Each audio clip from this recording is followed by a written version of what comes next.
And we now go live to Makram Rabah, the assistant professor at the American Study of Beirut.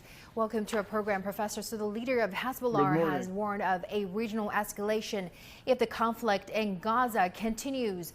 What are your major takeaways from his speech? Well, actually, Nasrallah's speech yesterday was disappointing in a positive manner, at least for people who don't want to be thrown into the ongoing inferno of violence. Particularly, everyone was betting that Nasrallah will declare war. Yesterday, what happened that Nasrallah was speaking on behalf of Iran, and Iran simply does not want to enter in an open confrontation with both Israel and the United States, especially with the presence of the U.S. ships in the area.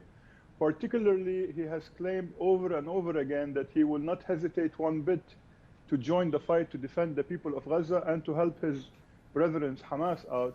In reality, he will not do so. He will wait until the time is right, perhaps to escalate, or to actually sit on a negotiation table and take something as a political gain rather than a military conquest.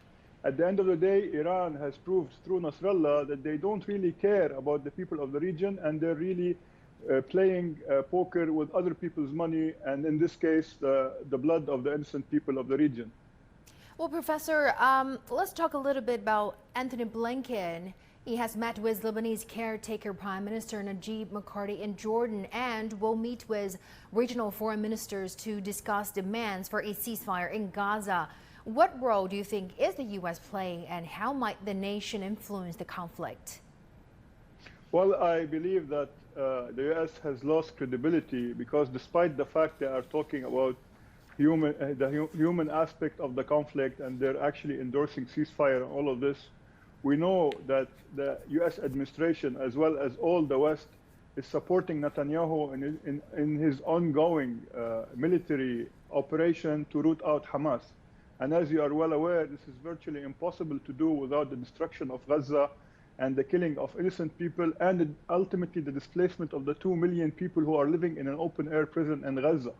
So in particular, Blinken, Biden, and the Democrats and the administration in general is trying to buy time until they get to a point where they can negotiate the release of the American hostages, and they don't really care about any of the people involved, be it the Israelis or even the Palestinians. At the end of the day, Biden was really clear that he's willing to throw money at this, money and weapons, but the U.S. administration is not willing to commit by sending troops to the area to fight on the ground. And this is why their commitment to peace, at least in this stage, is not that sincere. Thank you very much, Professor, for your insights.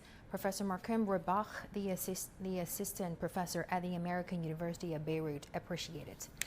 You're watching The World Today. We'll be right back.